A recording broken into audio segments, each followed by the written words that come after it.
What's up, Baby Bio Penguins? So my students have their Unit 1 exam tomorrow. So I told them that I would go online and I would do a live stream to go over the content and stuff from Unit 1. And then what I'll do is I will export this, hopefully, pending everything goes according to plan. I'll export it and I will post it onto the Weebly. So you'll be able to access this when you have your Unit 1 exam, as well as you'll be able to access it when you're studying for the AP exam. So that's what the goal is. If you have any questions, pop them down to the little question box part. There's a little the little thought bubble and a little question mark. So put them down in the little question box. So traditionally, students don't ask me a lot of questions, and so I have like a PowerPoint that I put together to go over. I'm going to hold it with my hand because, of course, we're on Instagram Live, and well, all I have is my phone in front of me. So Unit 1 for my students is we have bonding, we have our water properties, and we have macromolecules. And within those macromolecules, one of the things that we cover is enzymes. So, of course, if you have questions, be sure you mention them, okay? So the first thing we have is bonding, okay? There are 3 different types of bonds you can have that we focus on in biology. You have ionic bonds, you have covalent bonds, and you have hydrogen bonds. Yeah, I know there's van der Waals. Yeah, I know there's all kinds of other bonds out there. But what we're focusing on is just those 3, okay? So with an ionic bond, we're going to be creating an ion. So ions are just charged atoms. So they have either more electrons or less electrons than they should have, right? So for example, if you think about, sodium. Sodium has 11 total electrons. And so there's 1 valence electron. So if it loses that electron, then it becomes Na+. It's got a plus charge because it has 11 protons and then 10 electrons since it lost that electron.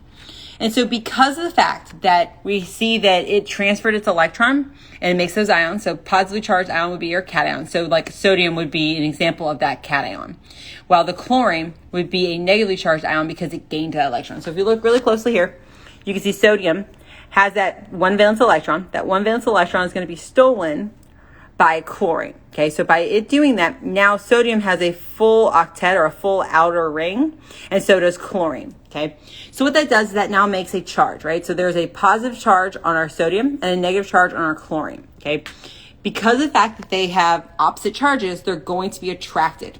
That is a ionic bond. This attraction that you see between them is called an ionic bond. And I see there's a couple new people in. Don't forget, questions go in the little question box, and I will be happy to help you and answer them.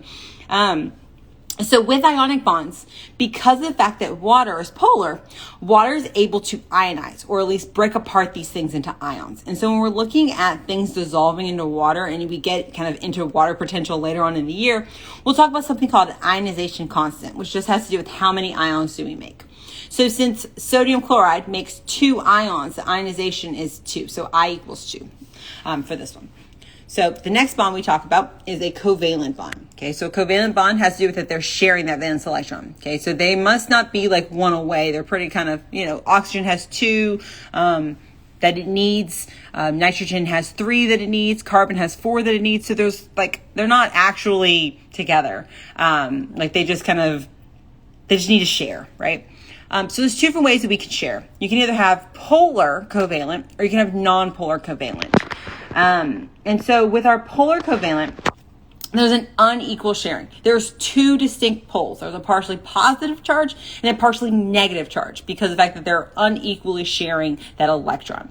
Yes, they're still sharing it. Yes, their outer rings still overlap, but they're going to share unequally. There's one that's more electronegative. Oxygen or nitrogen are going to be more electronegative than, say, hydrogen. And so they pull it a little bit more. And so non-polar has to do with that they're going to equally share it. So like carbon and carbon, that is a non-polar covalent bond. Oxygen and oxygen, because they're both oxygen, they're going to pull the same amount. That's also a non-polar covalent bond.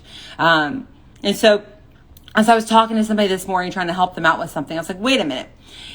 I can maybe say non-polar, like the NO in non-polar, maybe can help you say, okay, well, no difference is non-polar. So if there's no difference in them and you end up seeing the same kind of pull and there's no difference between them, that's non-polar. Versus here we see our polar has an unequal sharing of the electron. There's more electron over here in this atom. So this would be like oxygen. This would be like hydrogen. And again, if you have any questions, throw them down in the little question box and I'll be happy to answer them as we go through this. So the last bond I want to talk about is hydrogen bonds. So hydrogen bonds are kind of hard to explain. And I've done it every way I can possibly come up with, and I just always come back to the same thing, okay? So you have an electronegative atom, say oxygen, okay? And oxygen is bonded to, say, a hydrogen, okay? So we already see that we have that polar covalent bond occurring there. So the oxygen is partially negative. And then you have a hydrogen that's bonded to something electronegative. Say oxygen, you say nitrogen, whatever you want to say. So because of the fact that that hydrogen is bonded to something electronegative, it's partially positive. And so that leads to this attraction between them. So my two hands, they're not coming together, but they're attracted. That attraction is your hydrogen bond. And so it's not actually a physical bond, it's more an attractive bond, similar to what we looked at with ionic bond, how it was some type of attractive bond. Okay, and so it can constantly form and reform and move all around, as you'll see when we look at the water properties. So here we see the picture. Okay, so hydrogen bonding would be an attractive bond between an electronegative atom, which is partially negative, so like this oxygen right here, and then the partially positive hydrogen right here is bonded to electronegative atom. You can take the exam on your own. There's somebody just asked the question in the chat that said, my school doesn't offer AP Bio, but I want to major in biology. Should I take it somewhere else? Sometimes you can take it online, depending on your county in your state. And then oftentimes you could just take the exam on your own. You don't have to actually take the course to take the AP exam. All right. So here we see that, again, that oxygen is more electronegative and it has this polar covalent, and so it's partially negative, and then this hydrogen is partially positive. So this right here is that hydrogen bond. These are covalent bonds. These are polar covalent bonds, but this right here is a hydrogen bond. This right here is a hydrogen bond. And so students oftentimes have trouble with that. The bond that you see in the water molecule is covalent. The bond between water molecules is hydrogen bond. You're welcome. So that brings us to all the different major bonds we need to know about. So the next thing we have is water properties. Okay, so all of your water properties come back to that hydrogen bonding, right? So because of the hydrogen bonding, it leads to almost every single one of these properties that we see. So the first thing you can say is that water is polar. Okay, the reason why it's polar is because it has a polar covalent bond. There's a free response question. 2009 version B, question number 3, I think. And so in that question, it actually asks you to describe the properties of water. So if you're needing a free response question to kind of look over this, I think it's 2009 B number 3. I could be off on my year, but I think it's approximately that year. So water is polar. And so because of the fact that water is polar, because of the polar covalent bonds, it has a partially positive and partially negative charge, which is what we just talked about. Another property is because of those hydrogen bonds, we can have cohesion. So cohesion has to do with that you have your water molecules are attracted to other water molecules, okay? This leads to surface tension. And so if you've ever gone and put drops of water onto a penny, you've seen how it kind of bubbles up. That's due to cohesion. Same thing as you can keep filling up a cup and you'll start to see like the water kind of bubbles up at the top. It doesn't fall over, but it just kind of bubbles up. And the reason why is because all those water molecules are attracted to one another and they're kind of like holding them together so they don't spill out and over the top of that container. I accidentally kind of demonstrated this the other day when I was my words are evading me. Defrosting some milk the other day. Like, so we have a jug of milk in the freezer and I put it into the sink to defrost it. And I completely forgot about it. My husband came over and he's like, what's going on? And I was like, I don't know. And I turned the water off and the water was literally bubbling on my sink, but had not actually fallen out. It was due to the cohesion that occurs. So also you can have adhesion. Adhesion is where we have our water molecules attracted to other polar substances, okay? So an example of this would be capillary action, right? So in a plant, you have the water down at the surface, like it's down underneath the ground where your roots are. And so the water gets pulled up through the roots and goes up through the stem and out to the leaves, because the leaves are where photosynthesis takes place, which needs the water, as well as that's where water is lost due to transpiration. And so whenever one water molecule is used up at the leaf, it pulls the next water molecule, which is due to cohesion. But then also the water molecules are kind of attracted to the sides of your, it's called a xylem, where the water comes through in the plant. So it attracted to the side of the xylem. And so it's kind of climbing, but it's also being pulled. And so that's called capillary action, which is bringing in our, hey, human geo guy. That is our cohesion and our adhesion. Oh, y'all, if you're taking human geography, be sure to check out the human geo guy. He's amazing. Okay, so we also have our high specific heat. So because of these hydrogen bonds, and because of the fact that in order to get your water to increase in heat, right, increase in temperature, you've got to break those bonds. You've got to mix it up a little bit, right? It takes a lot of energy to break all 4 of those hydrogen bonds that you have around one water molecule, okay? And so I think it's like 4.184 joules would increase 1 milliliter of water 1 degree Celsius. So it takes a lot of heat. And so this is good in like coastal regions, where all the time during the day, the sun is beating down on the water, right? It's beating down. And the water is absorbing all that heat, which keeps your coastal region very cool and nice during the day, right? And then at night, when it traditionally gets cold and we don't have the sun beating down, the heat is released out of the water and it warms the environment. So that's why coastal regions kind of stay at moderately around the same temperature. Versus like if you think about the desert, all day long in the desert is blistering hot, and then at night it's freezing cold. And it's because of the fact that they don't have water to moderate that temperature. That's why almost all of our body is made up of water. We also have the fact that water is a universal solvent. It can dissolve anything as long as it's polar or charged. Non-polar substances don't dissolve as well. But so we call it a universal solvent because of the fact that it can dissolve all those materials. And the last thing that's super good about it, one more thing, I have to go back to the high specific heat. So when you're hot and you're sweating, water ends up all over your skin. So your skin, of course, has all this heat. The heat from your skin is going to heat up the water, which is going to break the bonds in the water, causing the water to become evaporated, becomes gas.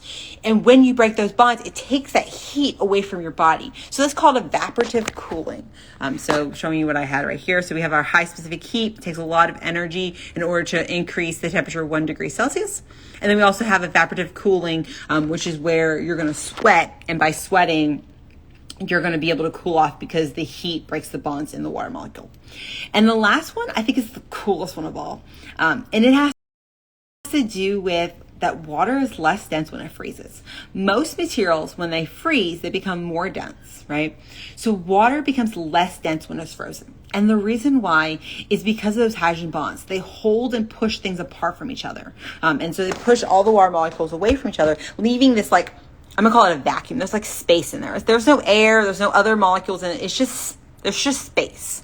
And so because there has that space, it takes up more volume, which we all know density is mass over volume. So since it takes up more volume and the same mass, it's going to end up becoming less dense. So it'll float. I think the most dense that water is like 4 degrees Celsius, and seawater is, somebody that does NOSB would have to do that for me. Uh-oh, my computer's turned off. So water's less dense. So why is this good? So in areas where the water traditionally freezes, we can protect that the wildlife that lives in the water. Because if the whole lake froze, that would be problematic for the living organisms that live in that water. So because of the fact that it floats, we're going to now have this layer of ice at the top of our lake or a pond. And because of that, the wildlife can still survive underneath and their temperature is approximately regulated. So I'm going to take a pause for a moment. There is somebody who posted a question. How do you do the calculations, for example, if there says 15%? And okay, we'll come back to that question when I talk about the nucleic acids. That way it's kind of fitting in with what we were doing. So now we have our macromolecules. So there's 4 main macromolecules. And I have a TikTok on all these, and I actually have review games for them all. And I'll post the links at the end of what the review games are for. And the same website, you can pull all of my TikToks. So the first macromolecule we want to talk about is carbohydrate. So think about the word carbohydrate. We know it has carbon, we know it has hydrogen, we know it has oxygen. And traditionally, these are going to have a 1 to 2 to 1 ratio of carbon to hydrogen to oxygen. Okay, so it's all approximately going to be that 1 to 2 to 1 ratio. Okay, your monomer is going to be a monosaccharide. So an example of a monosaccharide would be like glucose or ribose or deoxyribose. Those are all going to be monosaccharides. So they're just a single ring of sugar. So you can put a whole bunch of these single rings together to make some of your polysaccharides or really long chains. So one example would be like starch. Starch is how a plant is going to store energy. Cellulose, which is how a plant has structural polysaccharides. You could have chitin, which is going to be a structural for your arthropods. That's what makes the crunch noise when you step on a cockroach. Glycogen is another polysaccharide, and it's going to be making up the storage that's going to be in your liver. So storing glucose over time within your liver. Okay, so tons of cool stuff there. The thing that we need to make sure we know about is that although starch and cellulose, although both from plants, are also made of glucose, we as animals cannot break them both down. We are unable to break down cellulose because it has something called a beta linkage. Okay, versus we're able to break down the starch because it has an alpha linkage. Okay, so I don't have all that up here, but let me just kind of show you the slide just in case you need it. So there was that monosaccharide of glucose, there's the starch, the cellulose, the chitin, and the glycogen that I mentioned before. And then a reminder that we can't break down those beta linkages, okay? So we'll see carbohydrates all year long. We re-hit almost all these macromolecules all year. You'll probably see them again when we get into the cell, and we talk about the membrane, different things on the membrane. We have these things called oligosaccharides. We talk about these different things that are on the membrane that help for cell-to-cell communication. So we'll hit carbohydrates again. We'll hit them again when we get into cell respiration and photosynthesis. So we'll just keep seeing them over and over and over. It'll be perfectly fine. So our second macromolecule to talk about are lipids. Okay, now lipids are weird. Okay, the thing that holds all the lipids together is the fact that they are non-polar. Okay, so every single one of them is hydrophobic. They have all these carbon-hydrogen bonds. They're made up of non-polar covalent bonds. They do not like water. They will not mix with water very well. Think about when you have like oil on top of a cup of water, it just kind of beads up together. It's all kinds of crazy. That's why when you are heating up oil, the oil is very, very hot, and you add some water to it, you add something to it. That's why it sizzles, because we're adding water in there and it's too hot, and it's all kinds of problems. Okay. So the three different lipids we can have. You can have a fat, you have a phospholipid, and you can have a steroid. Okay. My dog is crying. I'm so sorry, puppy. We're doing a live stream. So with my fat, it's going to be made up of 3 fatty acids plus this thing called a glycerol. Okay. And so the glycerol is basically it's an alcohol. It's 3 carbons, and at each of those carbons, you're going to see a hydroxyl group. And so you're able to go through a dehydration reaction to add each of those fatty acids that can attach. And the reason why it's a fatty acid is this really long hydrocarbon tail. And at the end of it, you'll see a carboxyl group, which we know carboxyl groups are acidic. And so that's going to interact with the glycerol. Anyways, so the important thing to get from this is that we have 2 different types. You can have saturated and you can have unsaturated fatty acids. Okay, so the saturated means that there's no double bonds within your carbons, versus unsaturated has at least 1 double bond. So if you look at this first one is going to be saturated. Every single one of these carbons is completely saturated with hydrogen. It cannot have any more hydrogens. It's completely covered.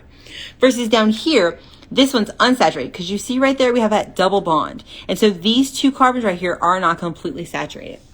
And so the double bond is going to inhibit it from getting compressed together. So we traditionally find that saturated fats are going to be solid at room temperature, and unsaturated are going to be oily and liquidy at room temperature. This is important when we think about the plasma membrane and maintaining the fluidity of the plasma membrane. In order for it to stay fluid, we need to have both saturated and unsaturated fatty acids, but we will look at that in just a moment. So the second type of lipids you can have are called phospholipids. So phospholipids are made up of your 2 fatty acids, and then they have a phosphate group and then the glycerol. So it's basically the exact same that we saw with the fat. The only difference is now, instead of one of those fatty acids, I now have a phosphate. Well, because of the fact that it has that phosphate, it makes it amphipathic. So if you remember your functional groups, you remember that phosphate is negatively charged. It's PO4 2-, if I remember correctly. And so that negative charge makes it polar. So the phospholipids are amphipathic. They have a polar region, which is the phosphate head, and they have a nonpolar region, which is your fatty acid tails. And so if you look at our picture right here, you can see that here is our phosphate group. It's going to be hydrophilic or water loving. And then here is going to be our 2 fatty acid tails, which are going to be hydrophobic and repel the water. So they orient appropriately into this bilayer. Okay. And so you'll see that our fatty acid tails are going to stay kind of in this interior of the membrane part, and then our hydrophilic heads are going to face the interior of the cell and the exterior of the cell, which I just pointed to the wrong part. So this is outside the cell, this is inside the cell, but it still is showing that polar part is on those sides.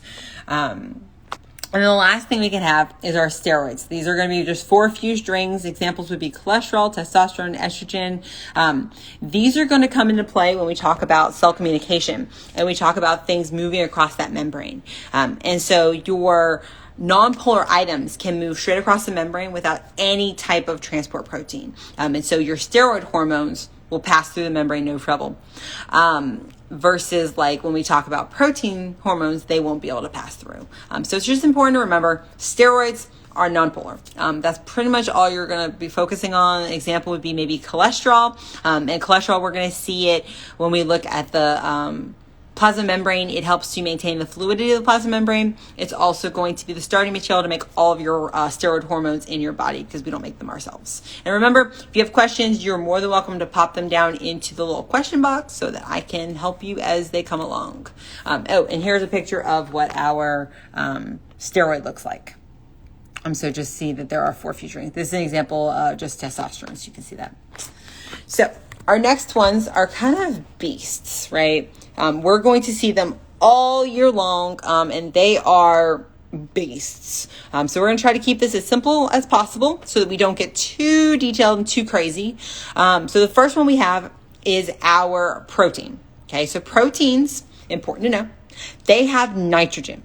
So they're made of carbon, hydrogen, oxygen, nitrogen, and sometimes sulfur, which was an important component that was used in an experiment called the Hershey and Chase experiment, which will come into play when you talk about DNA. Okay, but it's important that we know. Important that we know it's carbon, hydrogen, oxygen, nitrogen, and sometimes sulfur. Okay, so it's important to know it's nitrogen and then sometimes sulfur. Okay, so the monomer for this is going to be an amino acid. Okay, amino acids have 4 different things on them. Okay, and I should have made a picture, but I didn't. You just have the words on my screen.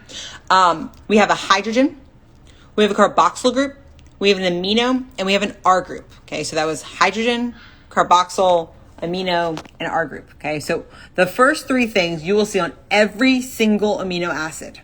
This R group right here is like a variable, okay? So it's like X in math class, right? So this R group can be different things depending on which amino acid we're looking at, okay? So sometimes those R groups are polar, and sometimes those groups are nonpolar, and sometimes they're charged. You will not have to be able to have the all 20 memorized, but if they give you one of those R groups, they give you an amino acid, you have to be able to identify whether it's polar or nonpolar. So if it's polar, it's going to have oxygens and sulfur and nitrogen in it, versus your nonpolar just gonna be all hydrocarbons. There'll be hydrogens and carbons, and there'll be they could be rings of hydrogen carbons, but they're just hydrogen and carbon. Versus your polars are going to be having oxygen and nitrogen and sulfur. And then the charged ones are super easy to find because it easily has a negative charge or a positive charge. And depending on if your teacher was as mean as my teacher, actually me, I made my students do something called pattern matching, and they went through and had to identify whether they were polar or non-polar by looking at a picture. And so they have grown so much this week, and they just love me for making them do that. And then so the next type thing we have is talking about the levels of structure. Okay, so there is a free response question, 2008, number 1, I believe, in which you talk about the levels of folding for a protein, and you talk about the bonds that occur. I think my students may have had this during class that they had to do. And so it's important to know the levels. The first level we have is called the primary structure. The primary structure is literally just a string of amino acids. Amino acid attached to another amino acid. Just a string of amino acids is your primary. The bond is a peptide bond between those amino acids, okay? The secondary structure is a alpha helix. So it makes like kind of like a coil, or it makes like this little wave thing, which is called your beta pleated sheet. And so the bonds that you have with that are hydrogen bonds, and they're within the backbone. So when someone says the protein backbone, they're talking about that carbon, nitrogen,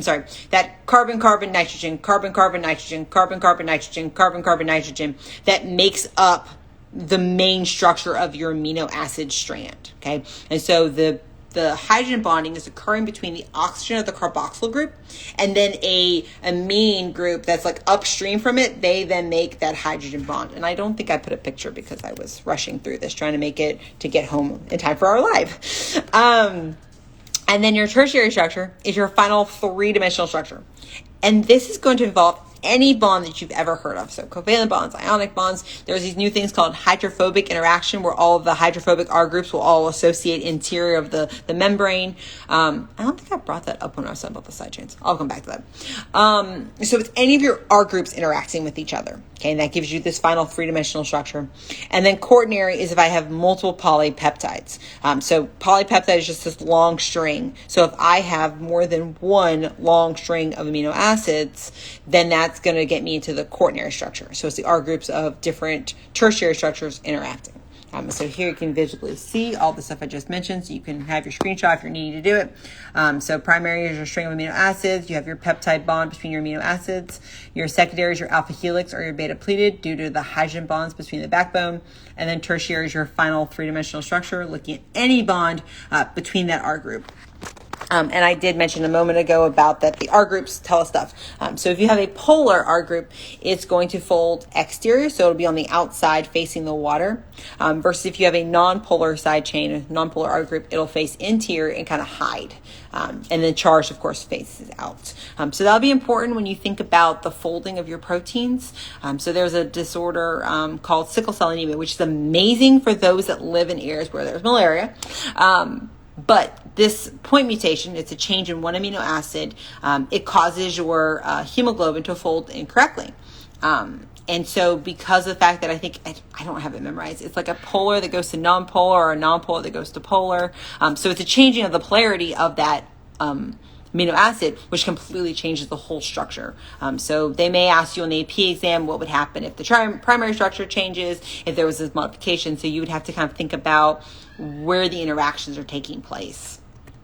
And our last thing that we have, and I haven't forgotten about the question that was in the little question box, is nucleic acids. Carbon, oxygen, hydrogen, nitrogen again, and phosphorus, okay?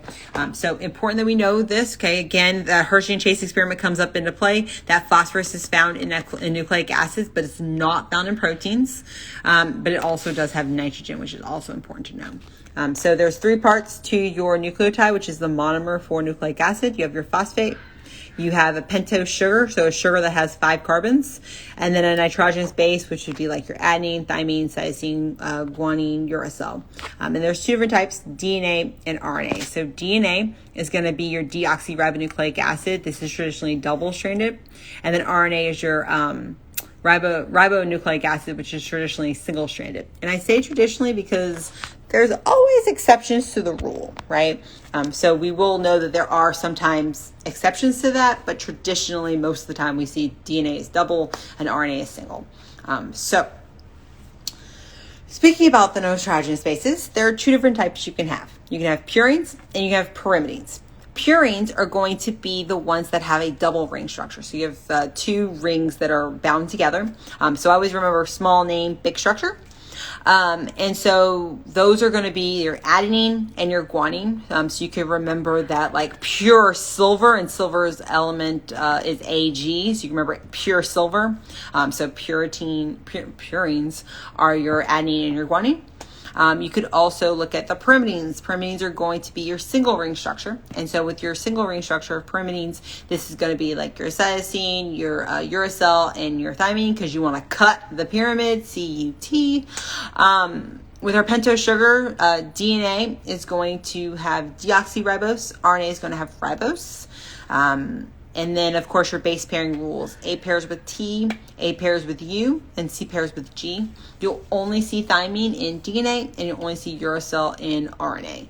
So show you my little screen, make sure we're all together on this. So as I said before, the purines are your double rings, adenine and guanine. Pyrimidines would be single rings, so cytosine, uracil, and thymine. Notice that a purine always bonds up with a pyrimidine when we talk about the base pairing rules. And then your pentose sugar, DNA is deoxyribose and RNA is ribose. And the difference between those two sugars is literally comes down to one oxygen. The second carbon has one oxygen missing in deoxyribose, versus in ribose, all of the carbons are fully oxygenated. So there was a question that came up in the little question box. The question was asking about... there's questions in which they say, there is this percent. So let's say that we have, and this is not going to work because I'm inverted, so I'm going to write it real fast. So if there's 15% adenine, right, then that means that we must have 15% thymine, which gives me a total of 30%, right? So then that leaves me out with 70% that must be cytosine and guanine. So I know that 35% is cytosine or guanine. So let me show that real fast, because I know that if I don't flip the screen, it's going to be backwards for you. So as I just said, so if we find that adenine is 15%, because of the fact that adenine and thymine base pair together, that tells me that there must also be 15% of thymine, which gives me a total of 30%. So we know that all the nitrogenous bases together need to equal 100%. So I know that there's 70% left that must be cytosine and guanine, and since they pair up together, I know half of them is cytosine and half of it is guanine. So I hope that has answered your question. My computer spell. Is there any other questions that we have? Because that was all that I had. In terms of the little PowerPoint that I made for y'all, I was going to show you this little screen. So I got access to no deadlines on quizzes. So if you go to join.quizzes.com, you can use any of these codes, and they should forever be good as long as someone uses them in the last 6 months. And so this is all about the water properties. This is just general biochemistry and bonding. This is just all about carbohydrates, lipids, nucleic acids, and proteins. They're all roughly 10 questions, and you can play them as many times as you want to play them. So, are there any questions? Yes, no, could be so. Going once, going twice. If you haven't seen this website, you definitely should go to this website. apbiopenguins.weebly.com. There's a exam review thing here and all kinds of stuff for you. Oh, it went away. So we have like TikTok review in there. We've got the game codes. Why does it keep messing up on me? Y'all can just see the reflection. Isn't that just such a great reflection? Y'all can just see me in the camera. Haha. It's just glitching out right now. I think it's because I might be zoomed in. I don't know. But there's TikToks in there, and there's all the game codes, as well as I'm going to save these videos there, assuming that it lets me download it. All that good stuff. So apbiopenguins.weebly.com. What about the 5' and 3' nucleic acid with a bunch of letters in between? So the 5', we want to make sure we know what 5' and 3' has to do with. So 5' is going to be where your phosphate group is, and 3' is going to be where your, sorry, I'm writing to try to make that example. 3' is where your hydroxyl group is. And so the person that just asked the question says, what about the 5' and 3'? So I think they wanted to do what replication looks like. And so remember that DNA is anti-parallel. So they are kind of like cars driving down a road. And so wherever I have a 5', across from that will be a 3'. And I just use my base pairing. So let me see if I can do this with one hand. Okay. So if I have an adenine, I'm going to have a thymine, If I have a thymine, that means I'm going to have an adenine. If I have a cytosine, that means I'm going to have a guanine. If I have a guanine, that means I'm going to have a cytosine. If I have an adenine, a thymine, then I'm going to have an adenine. If I have an adenine, I'm going to have a thymine. And then across from that is going to be a 5' because I can't write with one hand. Okay, 5'. So if this was instead asking about RNA, these T's would be used. So that would be UAG, CAU. But that is just the quick, can you do base pairing rules? This isn't a whole lot in which you're going to have to do determine your amino acids. That was actually a question from one of my students asking if we were going to have to do that tomorrow on their exam. Are there any other questions that we have about Unit 1 before I log off? I know that there's a little bit of a lag, so I'm trying to give time for said lag because I know that there is a lag between the timing that you're typing the stuff. For any of my students that are paying attention and they're here, your exam is going to have 30 multiple choice questions, 2 numeric responses, 1 long for response, and 3 short for responses. Have I killed enough time that you have had a chance to write your question? Okay. Don't see any more questions coming in. So remember, you're AP Bio Penguins and you are dressed for success. So have a great day. Bye.